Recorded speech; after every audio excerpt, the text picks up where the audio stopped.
Ladies and gentlemen, boys and girls, and everybody in between, welcome to another episode of The Twos, the VFL coverage here on the Hoops Crew. My name's Jake, and excited to be back for another season covering the second tier of Geelong Cats footy for you here.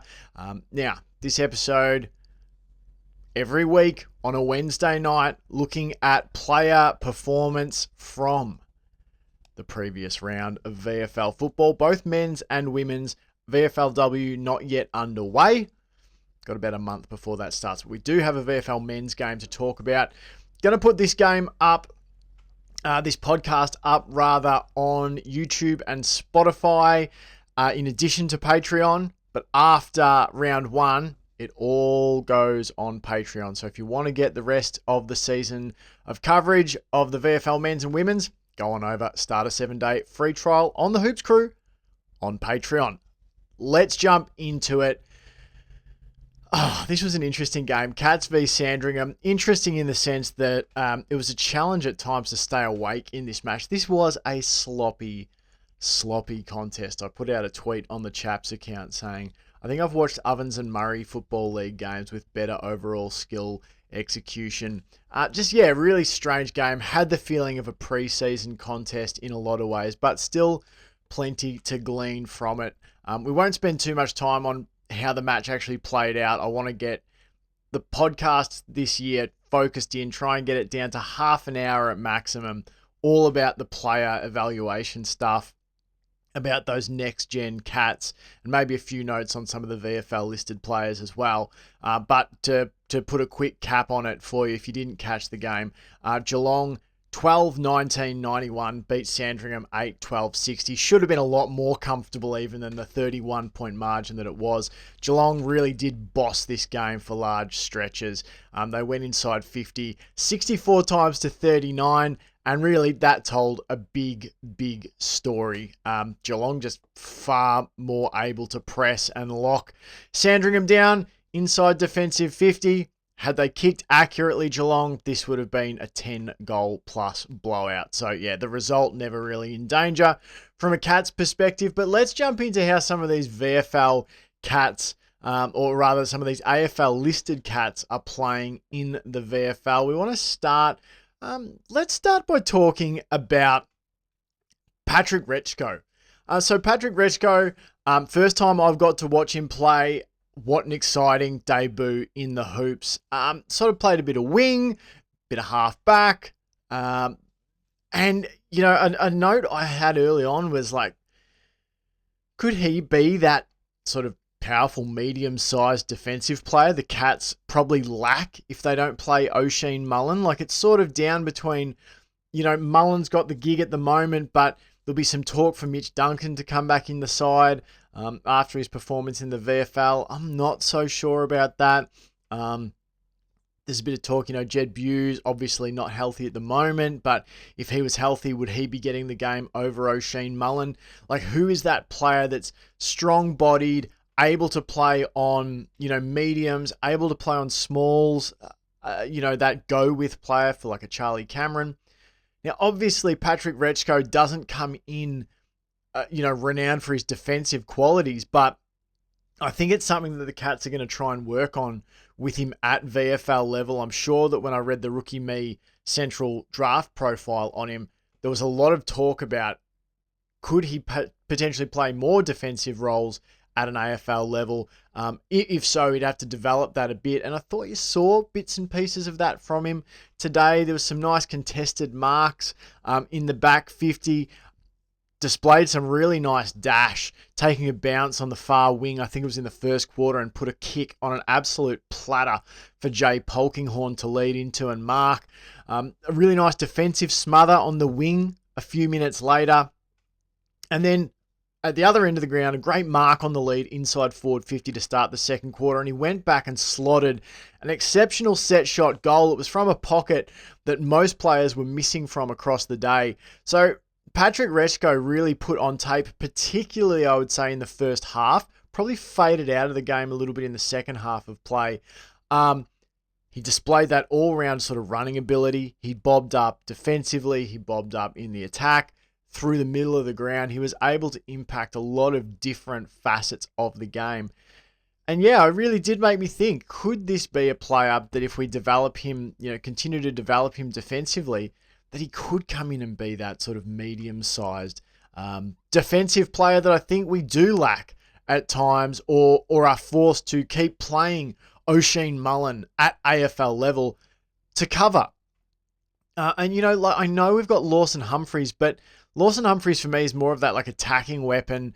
And I wouldn't have said like Lawson Humphreys is like a really like, oh yeah, I want him, going one-on-one, running with like a Charlie Cameron or something like that. But I guess I'm fascinated to see what Patrick Retschko offers moving forward. I think we've seen, even in game one, the sort of diversity of his skill set. And so how did Geelong keep developing him at VFL level? We saw with Ted Closey when he came into the side, the things about him were, he's an inside mid specialist. He's really good at contested footy. He's a willing tackler. He's ferocious. But when he gets to the outside, he plays like an inside mid. He doesn't have a lot of class, quality. He doesn't know how to get maybe linked in outside chains of possessions. Could he add something outside of that inside role? And Geelong immediately worked to get him involved in a lot of uncontested chains of possession, getting marks in uncontested situations, and then having to think through the execution of his disposal. And obviously, Ted Closey, he flashed it on Saturday night against the Saints in his AFL match.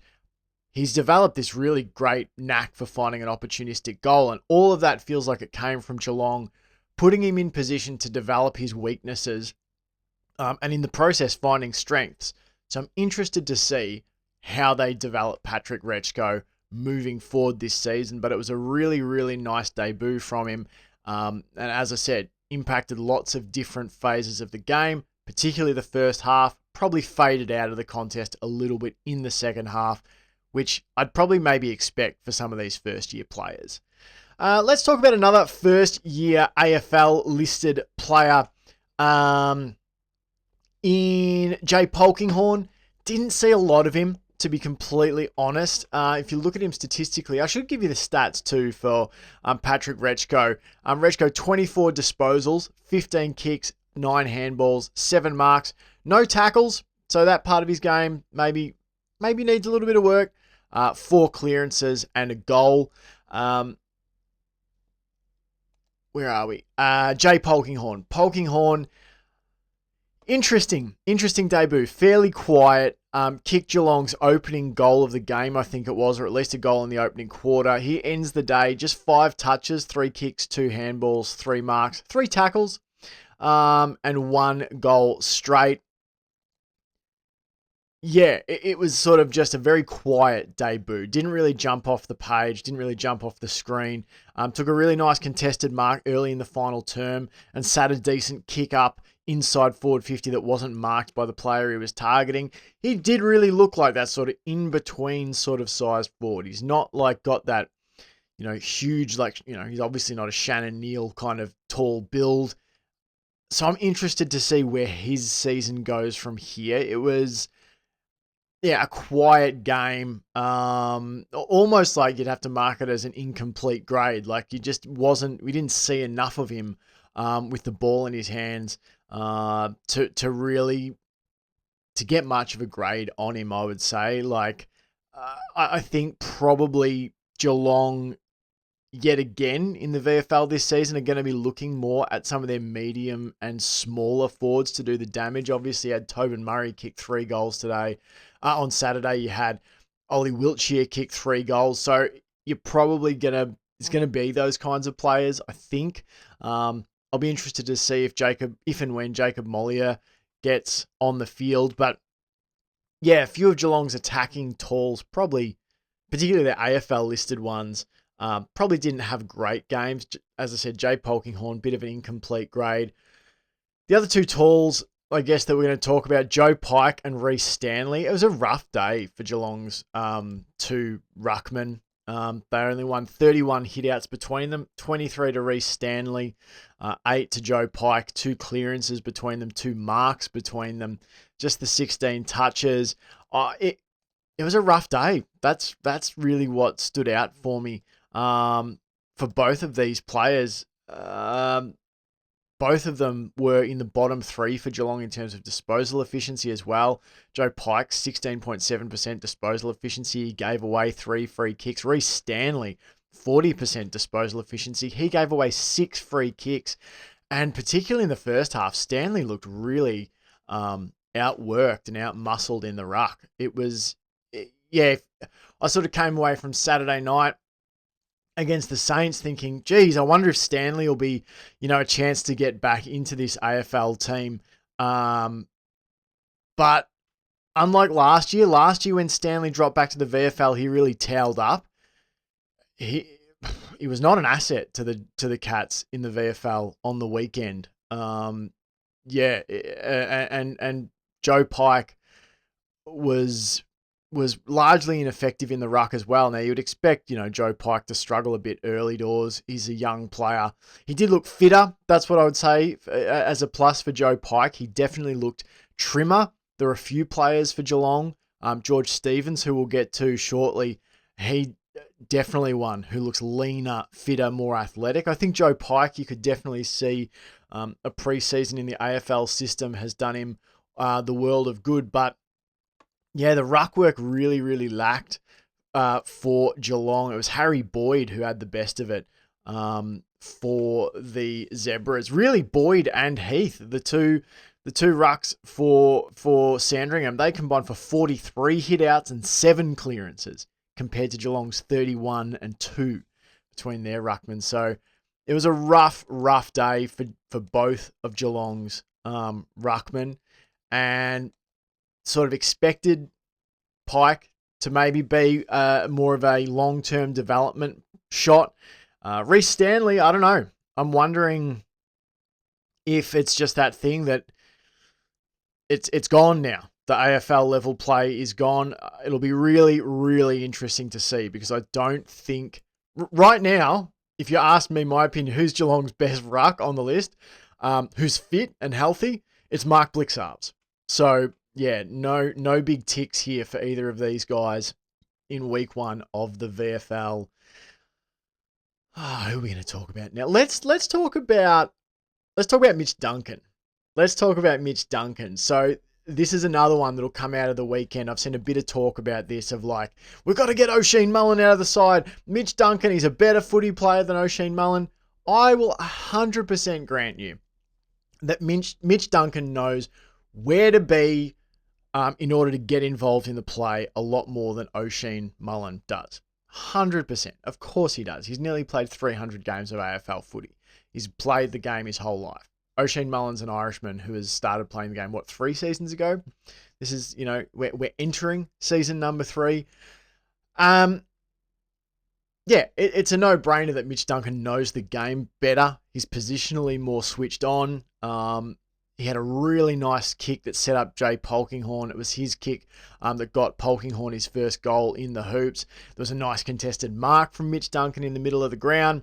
There was a moment where he ran off the shoulder of a player, got the handball, and had the shot for goal from outside 50, and easily had the distance, just lacked the accuracy. And statistically, Mitch Duncan, if you looked at him, he was the third or equal second highest AFL fantasy points getter in this game. 24 touches, 19 by foot, 5 by hand, 8 marks and a tackle. But the lack of speed does worry me. You would be having to... It's basically... It's a devilish choice that Geelong are having to make at this position. I think it's an area that Geelong probably lack quite a bit at the moment, is that sort of in-between size player down back. Like, I think our talls, even though we've got injuries, they're sort of, our group of backmen who are, have that aerial ability is quite strong. It's that next range of player, formerly who would have been, like your Jed Buse, and now they're trying Oisin Mullen there. Mitch Duncan, if you choose Mitch Duncan, you are potentially exposing a real speed, athletic deficiency in your team. You are allowing a door there to be opened if the opponent can exploit it. You 100% saw that in the prelim final last year against Brisbane, and you saw it in a lot of games last year. So it's a tough one. It's a really tough one. I don't think Geelong have an ideal option. In this game, coming up this weekend, would I put Mitch Duncan back into the side? I think it's going to depend a lot, on things like, is Charlie Cameron going to play? Who do you want to play on Charlie Cameron? It's really tricky. It's a really tricky one. I think Mitch Duncan's got parts of his game that are still AFL level, but it's the upstairs stuff. It's the understanding of the game. It's the understanding of where to be and how to get involved. But I do think he is now, he's beginning to be a significant liability athletically. So it just depends whether the coaching staff think that matters. Are they willing to live with that? Are they willing to live with the fact that he's just not going to be able to chase back, that he is going to sometimes just get matched up with a guy who is just going to have him beat for leg speed? If you're happy to live with that, maybe you can get away with it. But I think a lot of the players that Geelong are going to try and play in this slot have their own weaknesses. Buse physically is sort of crumbling a little bit, and Mullen is athletically the best out of all three of them by a country mile, but he doesn't have the footy craft and the calmness and the confidence in his game. So my preference all along this season has been to get Oisin Mullen a first half of the season in the VFL, much like they did with Lawson Humphries last year. Hey, play 10, 11 games straight of VFL footy. Feel really confident. I keep quoting this stat for people who haven't heard it. Last year to start the season, Oisin Mullen played the first month of VFL footy, 4 games. He averaged 19 disposals, 7 marks, was really looking confident. Intercept marking, he was reading the play really well, and then getting involved pressing forwards. They dragged him up to AFL level, started playing him as a tagger, and came back and never looked the same again, confidence-wise. In a perfect world, I wouldn't be playing Oisin Mullen in the AFL right now. I'm just wondering who you bring in. Geelong don't have a perfect solution at the moment. And Duncan, for me, yes, there were bits of his game that looked really good, but there were the weaknesses I think we all are aware of that looked really significant still. And that's just, that's the nature of the player. Like he's in his early to mid 30s. Like this is the game. The game is getting faster and faster all the time. So if you're going to carry a player that is starting to be at the twilight of his career, you're going to live with the risks. So it's going to be interesting to see how the Cats go about this and whether he pops back in this week, particularly with Stewart out as well. That's enough there on Mitch Duncan. Let's talk Sean Manor. Let's talk Sean Manor.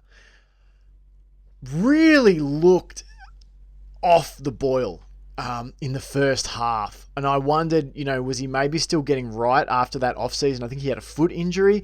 Just did not look like he had any zip or dash, or like he just looked off it. Just looked off his normal, like he's normally such a busy, sort of buzzing player. And he just didn't look up for it. He did set Darcy Edmonds up with a lovely kick around the body. But then sort of an old Manor habit, he burned a shot at goal. He played on after Patrick Hughes had won a free kick for getting his head ripped off and just blazed away from an angle. That was all in the first half, though. I thought it looked like he'd shaken off a bit of rust as the second half wore on. There was a moment in the middle of the ground where he shook off an opponent, sort of, zipped out to his left, took a bounce and put a clever kick inside forward 50. He put a ball on an absolute platter for Hamish Lucas to kick at goal in the fourth quarter. Lucas missed the shot, but the setup from Manor was really good. I thought he looked like he'd started to work his way back to something resembling his best footy as the game went on. But I have to say, I can understand why he hasn't been in the AFL side, because he didn't look physically the same player we saw last year. So, yeah, I'll be interested. It wouldn't surprise me if he gets another week in the VFL, potentially. I think he'd be a borderline decision to come back in. I reckon you'd like to see him play something resembling his best for most of a game, and you've got a pretty soft opportunity. No offense intended, but against the Bull Ants this week, I mean, Geelong should fancy themselves. There's a number of players who should fancy themselves to go in and sort of fill their boots against the Bull Ants. So do you let Sean Manor get in on that and then think about bumping him into the AFL level when we play the Demons in round 4? But yeah, Sean Manor looked rusty and off the boil early, looked like he was finding his touch and the same sort of form and fitness he had at the end of the AFL season last year as the second half wore on. All right, I've kind of saved two of the best for last in terms of the AFL listed guys. I am going to give you some notes on some VFL listed players to finish up. But let's talk Oli Wiltshire. Speedy out on a wing. There was a lovely moment tracking through the air, like NFL wide receiver style, a kick coming over his head and just tracking, looking back over his head, the mark, dropping in the basket. It was a really, really nice mark from Oli Wiltshire. I think we're starting to get an idea of who and what Oli Wiltshire is. He's sort of that risk-taking playmaker, has a bit of that look at me, like he is, I think has a sense of arrogance in a good way. He loves a bit of a showboat, but he did take a team first option after a mark just inside 50, I think it was in the second quarter, and spotted up Tobin Murray a little closer to goal. Tobin Murray, a really nice game, 3 goals for him. He had a great rundown tackle in defensive 50, Oli Wiltshire, that prevented a shot on goal early in the third term for the Zebras. And then a few minutes later, he bobbed up with a tumbling shot at goal that sailed through with some assistance on the goal line. He's sort of like Mr. Opportunist, Oli Wiltshire. He kicked a couple of goals close together in the third term, just being that loose man at the back who was there when the ball hit the deck first. Extremely slick skills at ground level on a day where plenty of others were quite sloppy. Oli Wiltshire is an interesting one because he is the type of player who would fit really well with Geelong's system in terms of, applying pressure, being an opportunist, getting the ball moving forward quickly, quite clever, and creative in the way he thinks about moving the ball. 3 tackles on the day, to go with 17 disposals, 5 marks, couple of clearances, and 3 goals for. So he could have absolutely had a handful of goals on the day, Oli Wiltshire. The reason I find him interesting is because how do you crack into that team as that sort of wing / half forward pressuring creative player when you've got Brad Close, Tyson Stengel, Brian Myers, just to name a few ahead of you? It's tricky. It's really, really tricky. And Sean Manor as well, who's also vying for a similar sort of spot in the side. At VFL level, it's going to be really interesting. I think we could see an Oli Wiltshire debut this season in the right circumstances. I think what it looks like now is if Oli Wiltshire is healthy, he's going to play really good footy. The key has been getting him on the park, but his footy skills look really, really high level. Like he's almost got, if he's healthy and has a full fitness base behind him, he's actually got a skill set that is ready-made for Geelong's current way of playing. So if he's healthy, I think he's going to kick plenty of goals this season. I can't remember what I had in mind for him, whether it was 15 to 20 goals or something this season. I think if he plays, a dozen or more VFL games, I think he's going to get that easily. I think he can easily average, 2.5 goals a game if he keeps getting involved in the attack like he did on the weekend. But yeah, slick, creative, a good sense of arrogance in that he'll take on a player. And yeah, now it's just interesting to see how he's going to fit and how he's going to earn an opportunity at the next level, because he seems like a player who has an AFL level ready skill set. Can he earn that opportunity at the Cats? It'll be fascinating to see, because I imagine if he ever hit the open market again, there'd be a number of teams that would probably take a look at him. So yeah, it's just going to be interesting to see, can he oust anyone out of that AFL side as it's currently comprised. That leads us to our last AFL listed player of the game that I want to talk about, and that is George Stevens. Now, this is probably one of the 2 or 3 players that I am most going to be keeping an eye on this season, because he is entering the last year of his deal. Obviously, we all know George Stevens, he really struggled with injury in his first year at the Cats in 2023. He got back on the park more consistently. He played 19 games in 2024, but still looked like he was getting an AFL fitness base under him. So, 2023, 2024, he still looked heavy in the legs. Didn't look maybe athletically up for it. Didn't look to have the sort of physique that was going to be required to run out games. That's changed. That has changed this year. He looks heaps fitter, a lot lighter on his feet around the stoppages. I think he looks more balanced athletically. Like I said, when I first was watching him, particularly in 2023, but even at times in 2024, he just looked heavy in the legs. Didn't have a lot of spring to his step and a lot of explosion on his toes, but he has become now super hard to bring down. Something I said I wanted to see when I was previewing players in the player profile series a couple of weeks ago was I want to see him have the power in his body to break tackles, to get his arms free. He doesn't have that natural speed to necessarily break away from a clearance situation, though he did actually have that late in the game. He did show a bit of burst to run clear of a centre bounce situation and put a kick perfectly to De Grande on the lead off his left. But what I wanted to see from Stevens is, okay, if you're going to play in the inside of the midfield, if you're going to play on the inside of stoppage contests, are you going to be strong enough, quick enough to get disposals out effectively if you're wrapped up? Can you do that? Can you make sure that you're not just taking possession and then getting tackled and forcing another ball up? Can you get tackled and quickly get a hand pass out? Can you, with one hand free, get the ball to boot, much like Cam Guthrie, was doing, at his best? I think that was something we always used to talk about on the Chaps was, the speed of ball to boot for Cam Guthrie, even mid-tackle, was just insane. It's big ticks, tick, tick, tick for George Stevens so far this season for me. In that opening game, he did exactly what I wanted. I said I wanted him to average 25 plus touches. I wanted him to average 5 plus clearances and have 5 plus tackles per game. Well, he's off to the perfect start. He had 26 disposals. He had 5 tackles, tick, tick, and he had 8 clearances, which was the most for the Cats of any player. So, and he showed that ability, fast hands, to get the ball to his boot in creative ways. Does he still need to work a little bit on his disposal efficiency? Yes, I think that would be fair to say.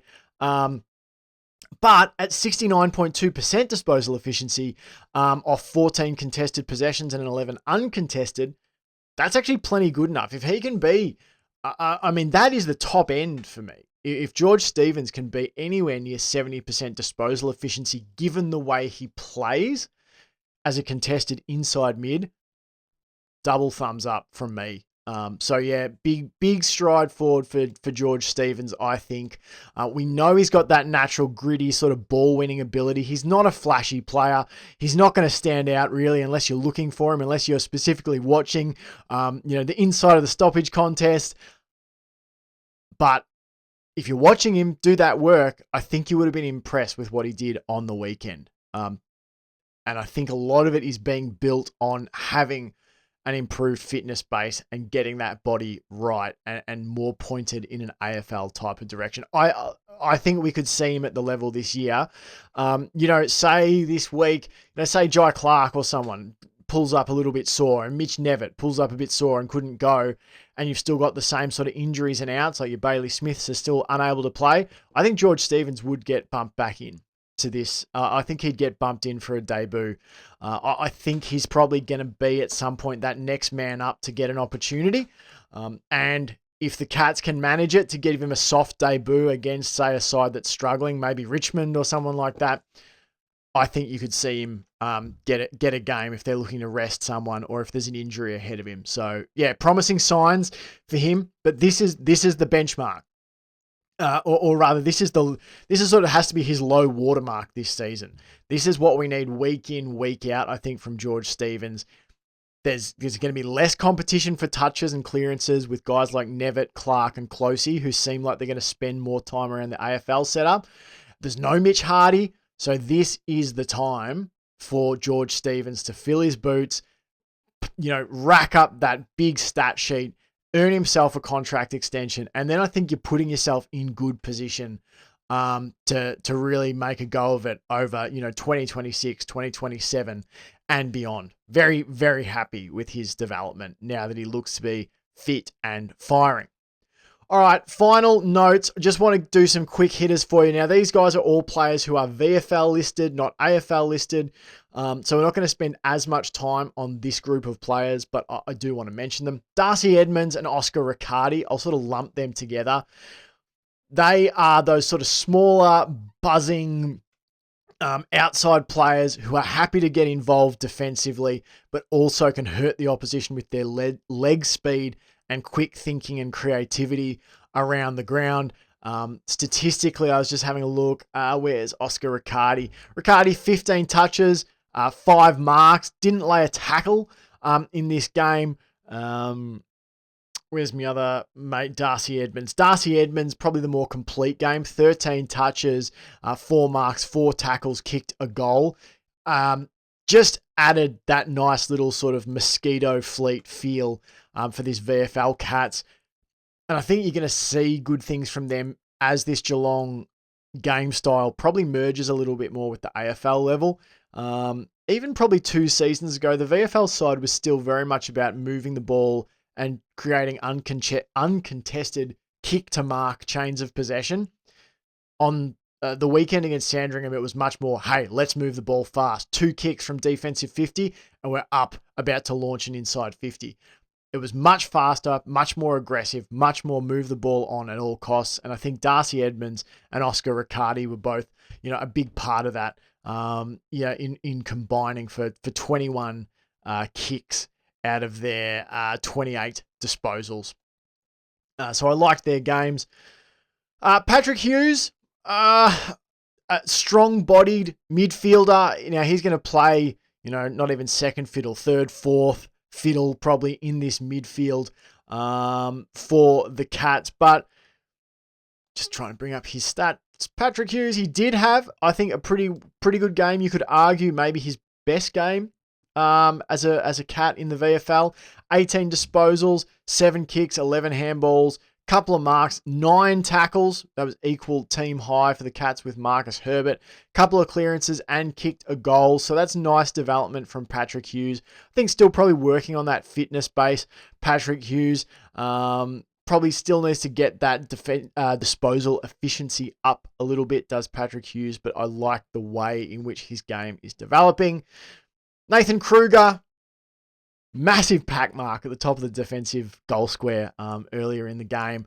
Had a bizarre moment out on sort of in the middle of the ground. There's a kick coming to him, an opposition player on his hammer, and Kruger just elects to punch the ball into the middle of the ground, almost a really bad turnover. But apart from that, I think he had some really good defensive efforts, some really nice spoiling moments.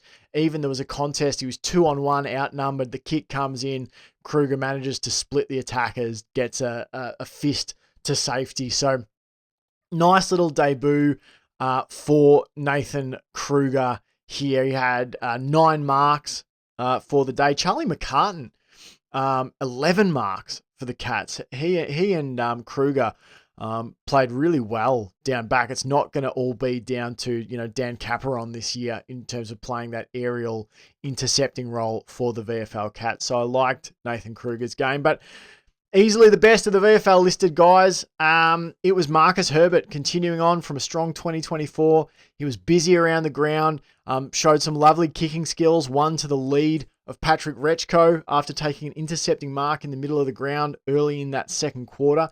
Might have been the moment that Retschko went back and kicked that goal off that assist from Herbert. Really big third quarter for Herbert from what I could see in terms of getting the ball out at stoppages. Had a lot of good, strong defensive efforts across the game. Some really nice repeat pressure acts.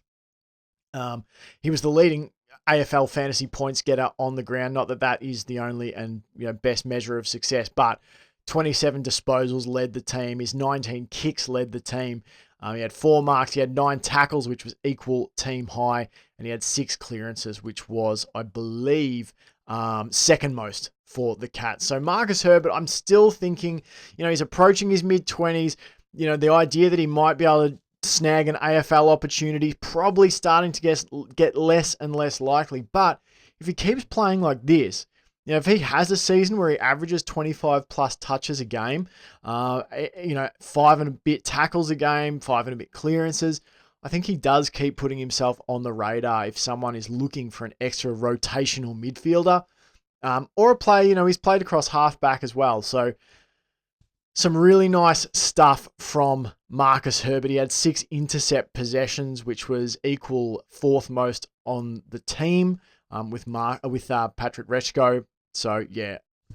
Oh, and the other thing I'll just mention too, Marcus Herbert, 14 contested possessions, which was equal game high for the Cats with George Stevens. So some nice things to like there from that little handful of Geelong VFL listed players, with Marcus Herbert the pick of the bunch.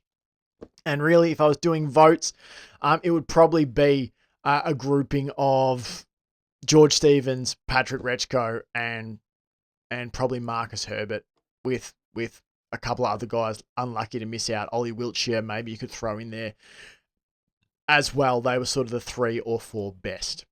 All right, that's all from me on this week's episode of The Twos. I will be back next Wednesday, evaluating how our players are developing after a matchup against the Bull Ants. There should be big numbers to talk about if they press home the advantage they should have, the Cats. So I'll be back next Wednesday, 8:30 p.m, exclusively for the Hoops Crew Patreon subscribers from here on out. But I hope you've enjoyed this. If you're listening on Spotify, if you're watching on YouTube, go on over, start a 7-day free trial on the Hoops Crew Patreon.